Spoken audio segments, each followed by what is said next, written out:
Hoje, nessa semana, eu fui bastante ministrado numa palavra, que vem em Jeremias 3:21, onde a síntese desse versículo, onde ele fala assim: ouve-se um choro no campo, o pranto de súplica dos israelitas, porque perverteram seus caminhos e esqueceram o Senhor, o seu Deus. A síntese desse versículo dá-se de nós trazermos à memória, aquilo que Deus já nos fez, trazer à memória aquilo que nos dá esperança também daquilo que Deus fará por nós, do que Ele pode fazer. Jeremias, ele foi um profeta, um dos maiores profetas bíblicos, 646 anos antes de Cristo, onde as maiores mensagens de Deus, as principais mensagens de Deus foram transmitidas a partir dele, E o povo estava pervertido, o povo estava em abominação com Deus, aonde ele voou meu papel, está aqui, aonde ele queria trazer a passagem de Deus, trazer o povo, tornar-se a Deus, virar para Deus. E eu estava reflexivo essa semana e falei assim: quantas coisas a gente esquece no dia a dia, no natural nosso. Eu já esqueci filho meu na padaria. Eu já esqueci filho meu, tranquei a loja e fui embora, deixei meu filho. E eu estou falando que eu deixei meu filho com 1 ano na padaria. E fui embora e morava longe. Depois que eu cheguei em casa, que eu lembrei que eu tinha deixado meu filho e ele estava sentado de fraldinha lá na padaria. Entendeu? Quanto mais os feitos de Deus na nossa vida. Olha ele lá. Filho? Eu já estou perdoado, meu filho? Então, principalmente, os feitos de Deus. A gente pode enumerar vários, mas isso, quando a gente às vezes força, digo isso em palavra própria minha, de que a gente tenta recapitular aquilo que Deus fez. Quantos louvores de gratidão a gente tenta trazer para honrar a Deus, para dizer a Deus em gratidão aquilo que Ele já nos fez.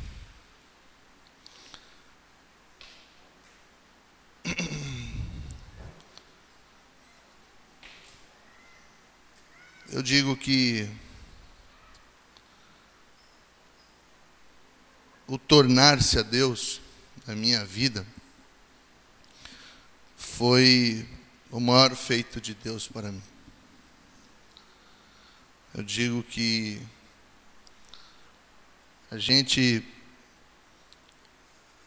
o respirar, isso já é a maior vitória para mim. Desculpa, gente. O Senhor não nos abandona. Eu digo a vocês que se eu pedisse para vocês levantarem aqui e virarem as costas para o altar, vocês iam ouvir a palavra, mas vocês não enxergariam o caminho. Se você estiver no meio de um umbral bem largo de uma porta, você enxerga a frente, mas você não enxerga nas laterais. Você precisa, às vezes, de ter alguém que te guie, alguém que te mostre e fala: meu filho, olha onde você está entrando. Olha onde você está buscando.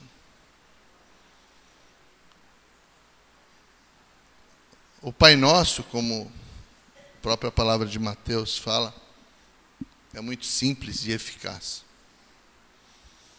Viver com Deus é muito simples e eficaz.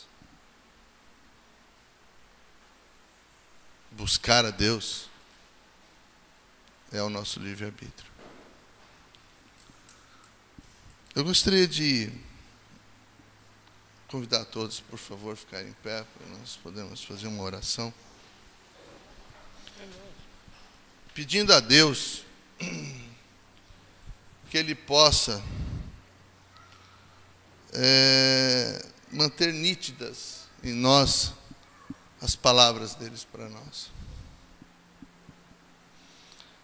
Amado Deus,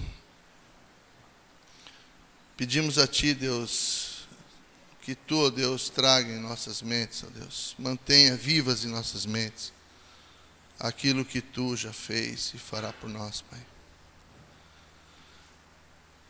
Bem como Teus grandes feitos, Senhor. E que essas lembranças, ó Deus, possam fazer com que nossos corações confiem cada vez mais e mais em Ti, Deus. Onde possamos nos entregar, buscando em Ti, Pai, o nosso caminho, a solução dos problemas em nossas vidas, de onde possamos, ó Pai, tirar a nossa esperança, Deus. Obrigado, Deus, pela liberdade que Tu nos dá de estarmos aqui nesta manhã, Senhor. Louvando-Te, engrandecendo-Te, ó Deus, porque Tu é o único Deus de nossas vidas, ó Deus. Obrigado por essa liberdade, Deus. Perdoa-nos, ó Deus, porque somos falhos contigo, Deus. Perdoa-nos por, às vezes, esquecermos, ó Deus, daquilo que Tu já fez por nós, ó Pai. Ajude-nos, ó Deus, a tornar-nos a Ti, Deus, as nossas vidas, sermos fiéis a Ti em todos os momentos, ó Pai. No praticar a boa obra, nos dízimos, nas ofertas, Senhor. Onde quer que seja, Pai, o pão necessário para a Tua casa, para o suprimento, ó Pai, espiritual daqueles que necessitam, ó Deus, daquelas pessoas que Tu colocas em nossas vidas, ó Deus, para que possamos, ó Pai, ministrar a Tua palavra, Senhor. Encha-nos, Deus, dessa riqueza espiritual, Pai. Dai-nos, ó Senhor, a condição e a capacidade, Deus, de podermos dizer fielmente, Pai, somos servos Teus, Senhor. Perdoa-nos, Pai, por às vezes negligenciarmos, ó Senhor, aquilo que Tu escolhestes para nós, por aquilo que Tu, Pai, tem preparado para nós, onde a gente não consegue enxergar, Deus, a Tua boa e agradável vontade para nossas vidas, ó Deus.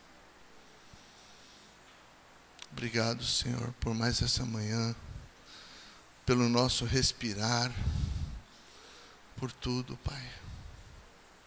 Obrigado, Deus. Amém, Senhor. Amém. Muito bom. Muito bom. Essa manhã eu quero encerrar a nossa série de mensagens sobre conhecendo a vontade de Deus. Hoje nós não temos a distração lá. Não vamos ter o PowerPoint. Então hoje nós vamos encerrar dessa forma, sem a ajuda do PowerPoint. Você já teve dificuldade de orar alguma vez um tipo de oração? Já teve um tipo de oração que você fez e disse, puxa, isso aqui está difícil de orar, né?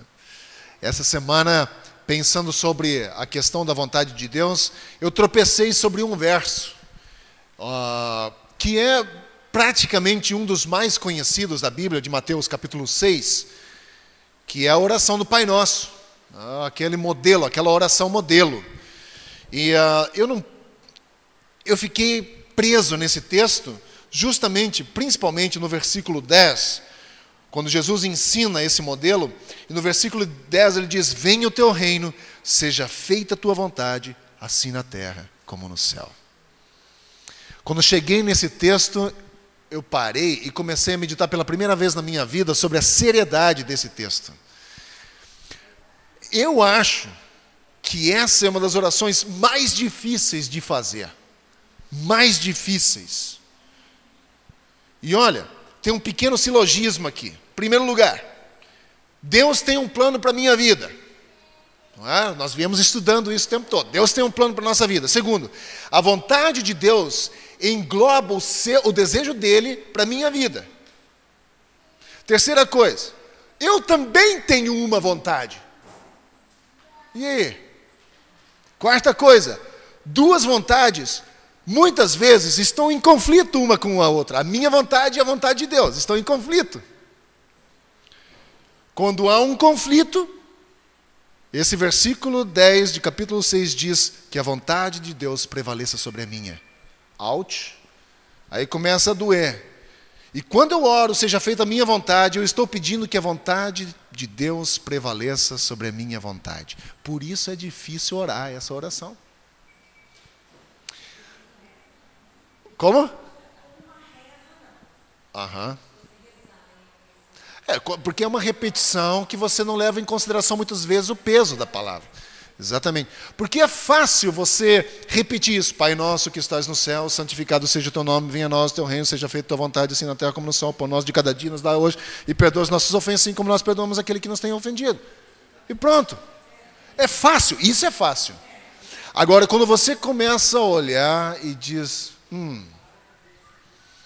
seja feita a tua vontade, mas o que isso significa? Primeiro lugar, Deus tem uma vontade. Segundo lugar, eu também tenho uma vontade. E terceiro lugar, às vezes a minha vontade está em conflito com a vontade de Deus. Eu quero uma coisa, Deus quer me dar outra. E quando eu oro isso, quando eu começo a dizer, Deus, que a tua vontade seja feita, assim na terra como no céu, estou dizendo que se a nossa vontade estiver em conflito, que a sua prevaleça sobre a minha.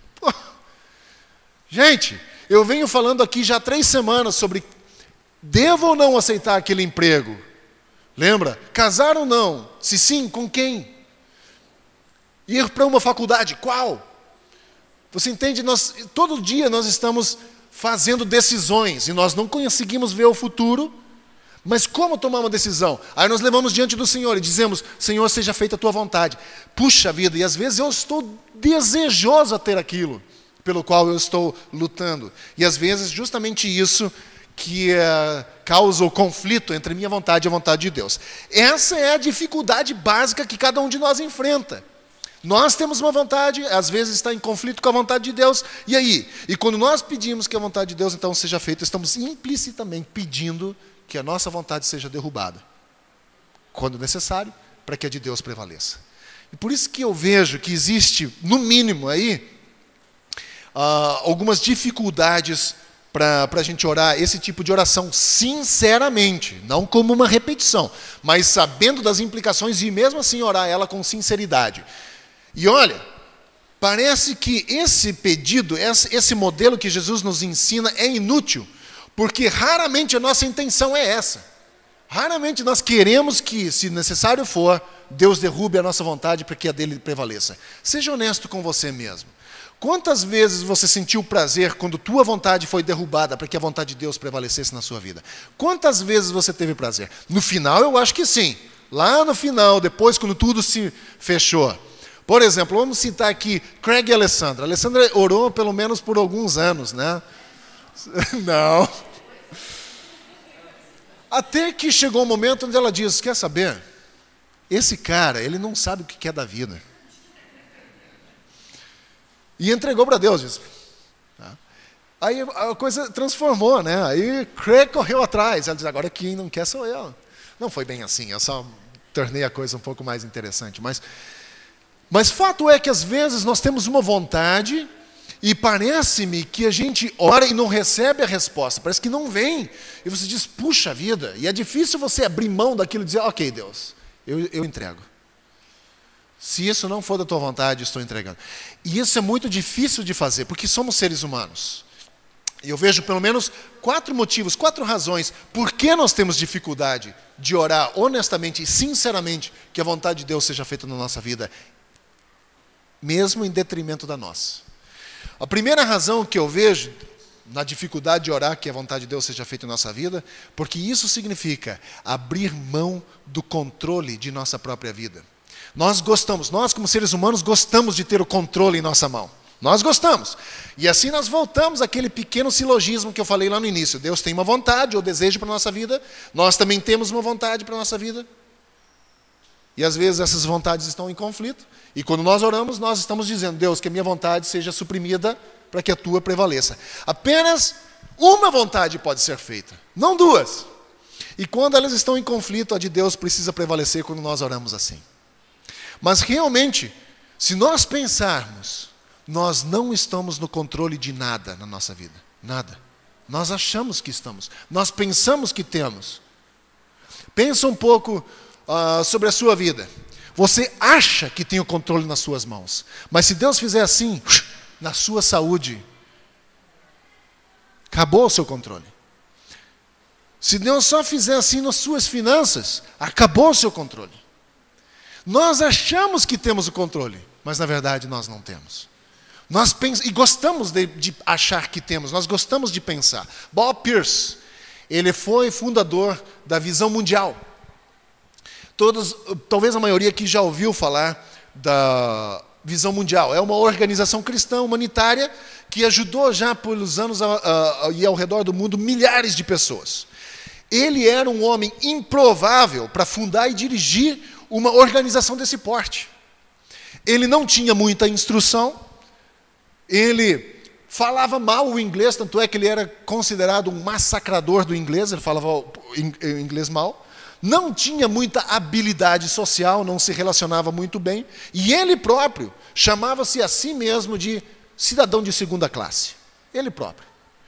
Só que quando uma pessoa uma vez perguntou a ele o segredo de sua vida, ele disse o seguinte: nos primeiros anos como cristão, ele orou o seguinte: ó Deus, eu te dou o direito de alterar a minha agenda da forma como você quiser. E você não precisa me avisar com antecedência. Esse é o tipo de oração que Deus responde.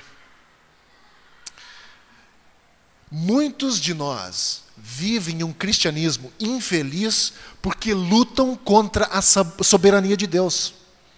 Acham que têm o controle, não abrem mão do controle. Achando que têm o controle, como eu disse antes, mas pode ir embora. Eu já falei isso aqui algumas semanas atrás, mas vou repetir de novo, porque marcou muito a minha vida.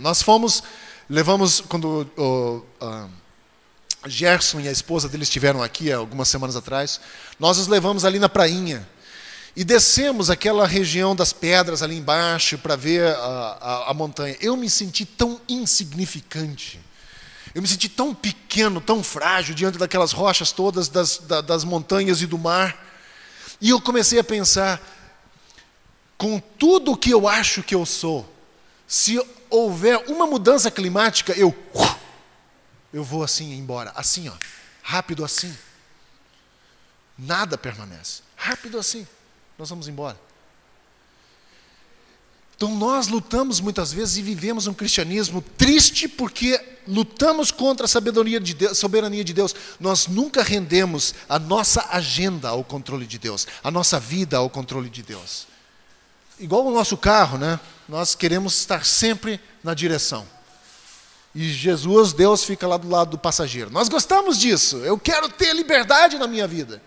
Quando, na verdade, se você parar para pensar, nós não temos. Então, a primeira coisa difícil de fazer, ou de orar essa oração, é porque nós queremos o controle. A segunda é porque muitas vezes duvidamos de que Deus quer o melhor para a nossa vida. Seja sincero com você. Às vezes nós dizemos: Deus, quer saber uma coisa? Deixa eu tomar as decisões, porque eu acho que eu sei o que é melhor para a minha vida. Você não sabe. Há uma razão difícil de orar, essa questão da seja feita a tua vontade, porque nós achamos que às vezes Deus não quer o melhor para nós. Se a primeira, de querer o controle, é uma questão prática, a segunda teológica. Mas a resposta aqui, a maior pergunta não é se Deus existe ou não. Se eu perguntar para você, Deus existe? Com certeza você vai dizer, não, Deus existe. Agora, a questão maior é, será que existe um Deus que se importa comigo? Talvez essa é a questão. Não da falta de Deus, se Deus existe ou não, nós não lutamos muito com essa questão, mas nós lutamos com a questão de, será que Deus quer? Ou será que existe um Deus que realmente se importa comigo? Eu ouvi por anos a seguinte conselho. Ore pelo oposto do que você quer. Porque Deus sempre nos dá o oposto do que pedimos. Nós rimos, né? Nós rimos porque parece absurdo, mas muitos de nós secretamente fazem esse tipo de coisa. Eles acham, se eu pedir aquela pessoa para Deus, Ele vai me dar uma outra. Se eu pedir aquele emprego para Deus, Ele me dá um outro. Se eu pedir para Deus, eu quero ir para tal lugar, Ele me manda para outro. Então eu vou pedir o oposto para Deus me dar aquilo. Tipo uma manipulação, não é? Nós queremos dar uma manipulada. Quando Deus não responde às nossas orações, ou quando Ele não responde da maneira que queremos, nós somos tentados a perguntar se Deus realmente não quer nos dar sempre o oposto do que pedimos.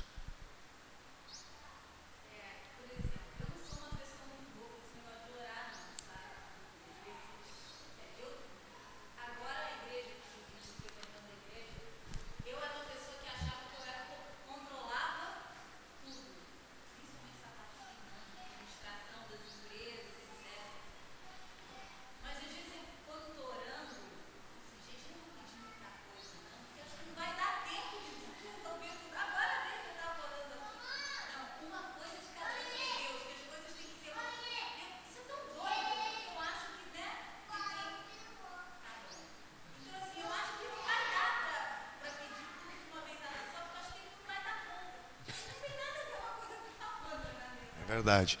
Oração é uma disciplina espiritual que a gente, assim como um exercício físico, você precisa se disciplinar para ter uma vida de oração, onde existe essa comunicação com Deus.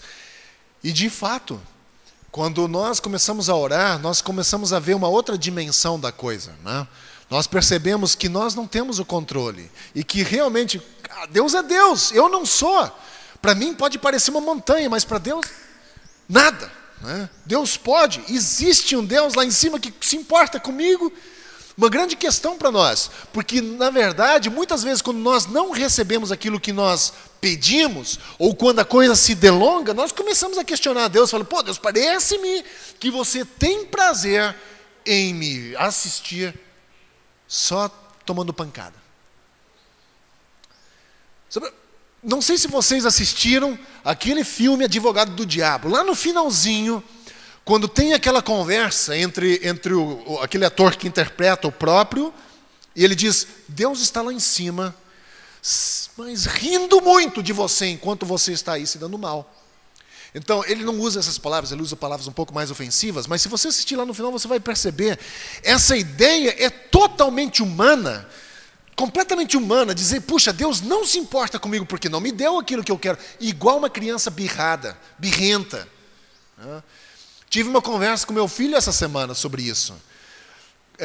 Quando ele me disse, começou aquela febre do Beyblade, né? Aquilo virou uma febre, e ele foi uma das últimas crianças na escola a ganhar um brinquedo daquele. E aí ele me disse, pai, por que quando a gente quer muito uma coisa, e depois a gente recebe, e passa alguns dias e você já não tem mais vontade dela? Disse, isso é em todas as áreas da nossa vida, porque nós focamos nas coisas, achando que aquilo que nós não temos é a razão da nossa alegria. E se nós tivermos, nós vamos ser completos. E quando nós recebemos, mais tarde nós descobrimos que nós não somos felizes ainda. Não são coisas que nos tornam completos. Não são coisas que são a razão que é a razão da nossa alegria. Não são as coisas. Sabe, a palavra é muito clara, ele diz que o próprio Jesus é a razão da nossa alegria. O próprio Jesus nos preenche. Sabe por que nós somos tão infelizes? Porque nós não cremos nisso. Nós acreditamos que coisas vão suprir a nossa alegria, pessoas vão suprir a nossa alegria, dinheiro vai suprir a nossa alegria, só para descobrir mais tarde que isso só nos trouxe mais frustração. Conversei com uma pessoa esses dias atrás que morava ali cresceu no Novo Leblon. As pessoas que moram no Novo Leblon são pessoas ricas, que têm tudo que você possa imaginar, que viajam para fora do país, como eu e você dizemos assim, eu vou para Campo Grande, vou tomar um ônibus aqui, vou para Campo Grande, eles dizem, amanhã eu vou ter que ir para a Europa, passa 15 dias, 15 dias, sabe quanto custa uma viagem para a Europa? O cara vai ficar 15 dias.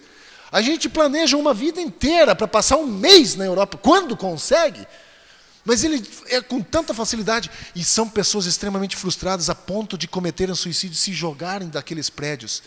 Porque estão frustrados, porque focaram no dinheiro, a razão da alegria deles, só para descobrir mais tarde que isso só trouxe mais frustração. Eu não estou dizendo aqui que o dinheiro é ruim. Não estou dizendo isso. Eu e você precisamos de dinheiro. Mas quando nós temos nele como o nosso objetivo final, como um fim em si mesmo, nós nos tornamos extremamente frustrados. Porque não traz alegria, não nos traz alegria. E quando eu olho para essa dificuldade de orar, seja feita a tua vontade, às vezes eu começo a questionar, Deus não quer a minha felicidade. Porque se Ele quisesse, Ele me dava aquele carro, raios. Ou aquela casa, ou aquela pessoa, aquele emprego. E a gente começa a questionar isso. Então, o segundo motivo de que nós não gostamos muito de orar para que a vontade de Deus se faça na nossa vida, é porque nós às vezes duvidamos de que Deus realmente quer o melhor para nós. Mas quando eu olho para a cruz, quando eu olho para Jesus e reflito sobre o custo ou o significado do Gólgota, ou sobre aquele que foi crucificado na cruz, eu olho para as feridas da mão dele, para os seus pés, o seu lado ferido, quando eu olho para aquilo, e começo a perguntar, eu ainda duvido que Deus me ama? Sabe? Essa é a segunda razão pela qual essa oração é tão difícil. Nós duvidamos de que Deus quer o nosso melhor. A terceira razão que me leva a acreditar que é difícil orar, seja feita a tua vontade, é porque a vontade de Deus às vezes envolve sofrimento e dor. Nenhum de nós aqui acorda de manhã, bota o joelho no chão e diz assim, Deus, nessa manhã eu peço que você me mande uma dor, um sofrimento. Ninguém faz isso. Quem ora assim? Eu acho que se nós fôssemos sádicos, nós oraríamos assim, não é verdade? Ninguém ora pedindo sofrimento. Ninguém. Eu nunca oro pedindo sofrimento. Mas eu sei que às vezes a vontade de Deus na minha vida envolve sofrimento. Vem comigo para quinta-feira à noite. Numa quinta-feira à noite, mais ou menos 10h30, 11 horas, Jesus sai para um lugar favorito dele, o Getsemane. Jesus vai. Deixando para trás Pedro, Tiago e João, ele luta em oração com o que está para acontecer. A Bíblia diz que ele luta em oração, a ponto de, em tal agonia, caírem gotas de sangue. Ele sabe, com o perfeito conhecimento que ele tinha, de que o tempo chegou. Não tinha nada escondido para ele. Ele sabia o preço que envolvia fazer a vontade de Deus naquele momento. Nada iria surpreendê-lo mais nesse momento. Nem o beijo traidor de Judas, nem a zombaria de Caifás, nem as perguntas interessantes de Pilatos. Mas a dor, o sangue, a angústia, tudo isso fazia parte do plano e estava claro para ele. Acima de tudo isso, ele vê a escuridão, o pecado, como uma nuvem que paira sobre ele. Pecado, A própria palavra já é repugnante. Pecado. Pecado em toda a sua feiura, nada de bonito. Todo lá.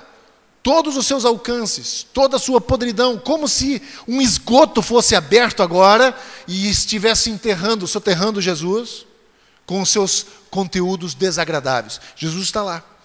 Todo o mal que os homens puderam fazer e faziam desde o início, toda a iniquidade estava sobre ele. E Jesus vê aquele copo cheio da escória humana. E ele diz, meu Pai, se for possível, afasta de mim esse cálice. Contudo, não seja como eu quero, mas como você quer. Estas não são palavras de incredulidade. Não são palavras de falta de fé. São palavras de um homem que entende totalmente o que vai custar fazer a vontade de Deus. Pergunta para nós aqui. Hoje em dia, vivendo no mundo em que nós vivemos, como valores cristãos, você vai pagar um preço. Existe um preço a ser pago. E fazer a vontade de Deus tem um custo. Você está disposto a pagar? Por isso é difícil. É difícil orarmos para Deus, seja feita a tua vontade, porque quando nós olhamos para a vontade de Deus, para a vida de Jesus, envolver o sofrimento, pode envolver também a nós. Foi errado Jesus orar dessa maneira? Pai, se for possível, afasta de mim esse caso. Foi errado, será? De alguma forma isso revela uma falta de confiança em Deus? Eu acho que não. Ninguém estava mais comprometido com a vontade de Deus do que o próprio Jesus. Desde o início da criação do mundo, Jesus estava comprometido com a vontade de Deus. Ele não orou porque quis se livrar da vontade de Deus. Ele orou porque sabia que a vontade de Deus envolvia sofrimento. Estava disposto a pagar o preço. Mas o horror de ver aquele copo da ira de Deus, do sofrimento, fez com que ele pedisse para que o copo fosse removido. Se Jesus lutou com a vontade de Deus, deveríamos nós nos surpreender quando nós fazemos o mesmo? Não pense às vezes que quando você começa a pensar, a ter pensamentos, dizer, puxa vida, eu não estou com vontade de fazer a vontade de Deus. Não sinta como se isso fosse pecado, porque não é. Nós somos seres humanos, nós temos às vezes muitos sentimentos envolvidos, e aí às vezes nós somos deparados com algumas coisas que Deus pede de nós, que a gente não tem vontade de fazer. Não estou com vontade. Domingo passado eu falei aqui, temos que ser honestos com Deus, de chegar diante de Deus e falar, Deus, olha só, não estou com vontade de fazer a tua vontade agora, mas transforma a minha vida, a tal ponto, a que eu tenha vontade de fazer, para que eu tenha vontade. Então é uma oração que nós podemos fazer quando estamos diante do Senhor. Quarta e última razão do porquê é difícil orar que seja feita a tua vontade, é porque nós estamos orando contra o status quo. A vontade de Deus raramente é feita na terra, raramente é feita. Muitas coisas que acontecem, obviamente não é vontade de Deus. Dá uma olhada à sua volta. Se você olhar para abortos, bebês de viciados na rua, lares desfeitos, pessoas morrendo de fome, preconceito racial, ódio étnico, assassinatos em série, corrupção em nível elevado, isso não é vontade de Deus? Isso não é. E às vezes parece que a gente tem a impressão de que Deus tirou férias e o inimigo tomou conta. Mas olha só, reflita comigo. Deus não aceita o status quo da terra. Deus não aceita isso. Ele não aceita que o pecado reine para sempre sobre a terra. Deus não aceita que os assassinatos devam durar para sempre. Deus não vai ficar de braços cruzados. Deus não vai. Na verdade, Ele enviou o seu próprio Filho para dizer isso. Na encarnação, lá em Belém, quando Deus enviou seu Filho, quando Jesus veio à terra, foi uma mensagem que Ele enviou para cada um de nós dizendo, as coisas vão mudar. Se as coisas estivessem bem, Jesus não teria vindo. Mas as coisas não estavam bem. Não estavam bem. Por isso Ele interveio. Na hora errada, nos momentos errados, Jesus interveio na história humana de forma dramática. Deixe-me resumir aqui tudo o que eu disse até agora. Seja feita a tua vontade, é difícil de orar. Porque significa abrir mão do controle da nossa própria vida. Porque muitos duvidam de que Deus realmente cuida de nós. Porque a vontade de Deus pode envolver dor e sofrimento. Porque a vontade de Deus não é tão frequentemente feita nesse mundo. É por isso que a gente não tem essa dificuldade de orar. Cada um desses pontos é verdade. Mas é assim que Jesus nos ensinou a orar. Para que a vontade de Deus seja feita tanto na terra quanto no céu. Sabe, ao longo dos meus anos eu descobri que as pessoas mais felizes, mais realizadas, são aquelas pessoas que dizem, eu decidi deixar Deus cuidar da minha vida. Isso não significa que você tenha que ficar de braços cruzados e não fazer nada.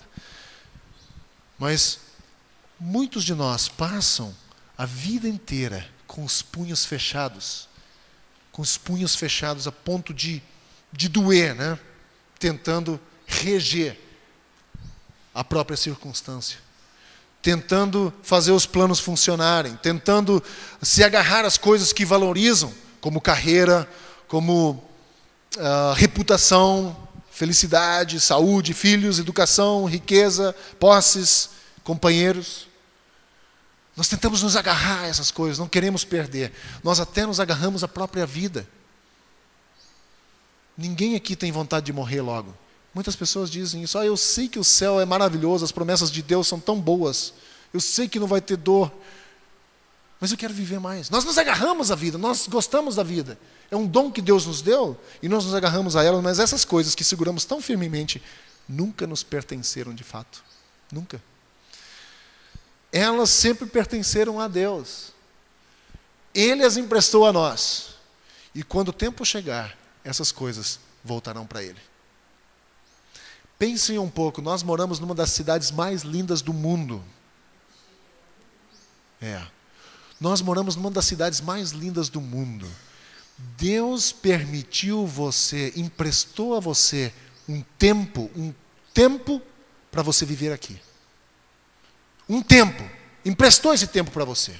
Quando esse tempo chegar ao fim, você sai, outra pessoa chega, também vai ter um tempo emprestado para usar isso aqui. E nós achamos que somos donos disso aqui.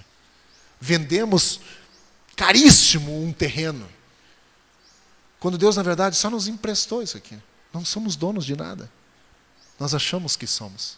Nós gostamos de achar que somos donos. Mas quando o tempo chegar, assim, somos tirados. E por isso que somos tão frustrados. Porque nós nos agarramos a isso com tanta veemência, com tanta força, nós nos agarramos só para descobrir mais tarde que não valeu a pena. Não valeu a pena. Com o que você está lutando essa manhã? O que você está segurando com tanta força que quase faz com que suas mãos doam e você não tem vontade de abrir mão? O que é que você tem medo de dar a Deus? Seja o que for, você será muito mais feliz quando você finalmente disser, seja feita a tua vontade. E abrir o seu punho fechado, mas você nunca saberá, até deixar que isso aconteça. Sabe, gente, às vezes a gente quer incrementar as nossas orações, falar para Deus palavras bonitas, né? Achamos que com a nossa retórica vamos impressionar Deus. Você não impressiona Deus com sua retórica, com sua beleza, com suas posses, você não impressiona Deus. Mas uma oração simples que pode nos ajudar a afrouxar, né, o nosso aperto sobre as coisas com as quais lutamos, pode ser simplesmente assim: Senhor, que seja feita a tua vontade. Nada mais, nada menos, nada além. Amém. Só isso. Nada mais, nada menos, nada além. Só isso. Como sempre, nós que fazemos essa oração somos chamados por Deus. Ele nos devolve isso, né? Para sermos parte da resposta. Porque quando nós oramos, seja feita a tua vontade, começamos a ver que a vontade de Deus está sendo feita, né, em nossas próprias vidas. Em minha família, nas minhas finanças, na minha carreira, nos meus filhos, no meu futuro, nos meus sonhos.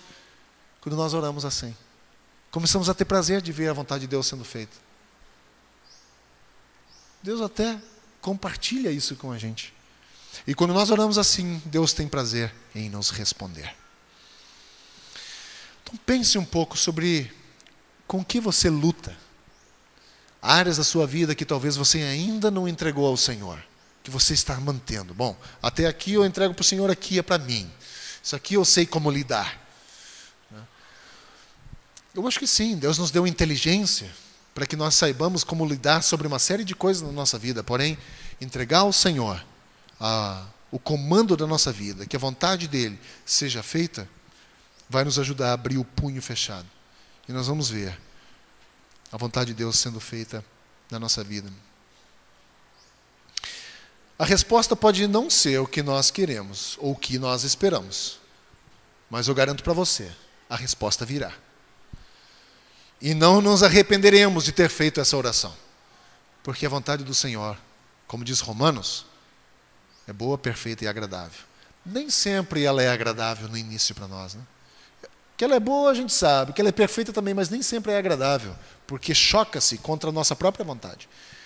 Mas depois, lá no final, a gente percebe. Olha só, Craig e Alessandra estão casados há quantos anos agora? 3? 4 anos. Valeu a pena, Alessandra? Ela que não diga que não valeu, né? Posso pensar? Não, mas quando nós começamos a pensar sobre isso, eu lembro na minha época de faculdade, 1.500 quilômetros longe da Raquel, nós nem namorávamos ainda, naquela época a gente não trocava e-mails, ainda existia, mas não era tão comum, a gente trocava cartas. Hoje, quando a gente tem todas essas cartas guardadas até hoje, 10 anos depois de casados, a gente olha aquelas cartas e diz... Chego a ficar vermelho, né? Puxa, eu era tão bobo, né? Escreveu tantas coisas. Oh, que saudade. Mas está lá e você diz, valeu a pena. Né? Valeu a pena. Isso é bom, é um documento que está lá dizendo o quanto eu esperei para chegar naquele dia. E hoje, depois de 10 anos de casados, olho para trás e vejo aquilo e digo, valeu a pena. Não passo dificuldade? Claro que sim. Tenho meus conflitos com minha esposa, afinal de contas, eu tenho uma vontade, ela tem outra, e às vezes eles entram em conflito. Eu tenho uma opinião, ela tem outra, e às vezes entra em conflito. Somos pessoas diferentes. E assim como a esposa de Billy Graham diz, se eu e Bill fôssemos parecidos, um dos dois era desnecessário no casamento. O casamento precisa de ter essas duas pessoas com opiniões diferentes, com vontades diferentes. Não que... Como diz Mário Quintana, que são duas metades que se tornam uma. São dois inteiros que formam um. Nós precisamos olhar para aquilo que Deus está fazendo na nossa vida, no escopo, em tudo. Não somente naquilo que nós vemos agora, nesse exato momento, mas de tudo por onde Deus nos tem levado através. Enfrentar a dificuldade de um casamento, todos nós vamos. Talvez hoje você não tenha, mas talvez amanhã você pode ter. A questão é, como você vai resolver, como nós podemos viver juntos, e nós podemos chegar e dizer, Deus, seja feita a tua vontade na minha vida, no meu casamento, com os meus filhos, na minha carreira, me ajuda, eu preciso do Senhor. Não sei como fazer, não sei, me ajuda. Sabe, quando nós temos essa disposição de entregar ao Senhor, abrir mão do controle de nossa própria vida, de não duvidar de que Deus realmente cuida de nós, de entender que às vezes a vontade de Deus envolve dor e sofrimento, mas mesmo assim dizer, seja feita a tua vontade, e saber que, mesmo que frequentemente a vontade dele não é feita nesse mundo, eu desejo fazer. Sabe, quando nós aplicarmos esses princípios práticos na nossa vida, Deus vai ouvir as nossas orações e vai responder. Sabe? Às vezes nós oramos e saímos correndo. Ou fazemos uma lista, estamos tão preguiçosos para pedir, fazemos uma lista, grudamos na cabeceira da cama, chegamos à noite e dizemos, Deus, está aqui! Pum, e cai duro, dormir. Deus sabe ler, não sabe? Aí a gente diz, leia aqui, minha oração está aqui, lida, e eu já caio duro e durmo. Sabe? Mas de estar lá, de lutar em oração, de pedir para Deus. Esses princípios podem nos ajudar na nossa jornada com o Senhor. Que Deus nos abençoe, que nós possamos ter um domingo abençoado, refletindo ainda sobre fazer a vontade de Deus. Vale a pena, vale a pena. Deus pode transformar a nossa vida, a nossa circunstância, né, mais rápido e mais fácil do que nós imaginamos. Às vezes a gente olha para a nossa circunstância e acha impossível. Para Deus não é. Então que nós possamos depender do Senhor e fazer essa oração com coragem. Senhor, seja feita a tua vontade. Coragem e também com honestidade, né? Saber o envolvimento, as implicações disso, né? Então eu encorajo você a ir para casa e ler esse texto de Mateus 6 e refletir sobre essas implicações, né? A partir do versículo 5, Mateus 6, a partir do versículo 5, quando o próprio Jesus nos ensina esse modelo. Ele diz, orem assim, peçam para que a vontade de Deus seja feita na nossa vida, na sua vida, tanto na terra quanto no céu, mas tem implicações aí. Então leia, estude esse texto, tropece sobre ele, pare um pouco, reflita sobre o que isso significa. Pai nosso que estás no céu, santificado seja o teu nome, venha o teu reino, seja feita a tua vontade, assim na terra como no céu. Dá-nos hoje o pão de cada dia e perdoa as nossas dívidas, assim como perdoamos aos nossos devedores. E não nos deixe cair em tentação, mas livra-nos do mal, porque teu é o reino, o poder e a glória para sempre. Deus, em nome de Jesus, nós agradecemos ao Senhor por esse texto. Entendemos que, como seres humanos, às vezes nós temos dificuldade de orar para que a Tua vontade seja feita, tanto na minha vida, quanto é feita no céu. Porque o Senhor é soberano. Porque o reino, o poder e a glória pertencem ao Senhor para sempre. Então, nesse dia, nesse domingo, eu peço, em nome de Jesus, que o Senhor nos ajude a termos uma clareza de mente quando nós olhamos para a Tua palavra, na busca pela Tua vontade, e que possamos entender as implicações e não olhar de uma forma romanceada, irreal, para aquilo que nós julgamos ser a Tua vontade, mas para que nós possamos ter, acima de tudo, uma iluminação por parte do Espírito Santo de Deus, que nos ajude a entender a Tua vontade, de ouvir a Tua voz e de atender. Nesse dia eu peço que o Senhor nos ajude a meditar sobre a Tua palavra, que o Senhor nos ajude a abrir mão do controle da nossa vida, aquilo que nós achamos que controlamos, que o Senhor nos ajude também a confiar de que o Senhor quer o melhor para nós. É o que eu peço nessa manhã.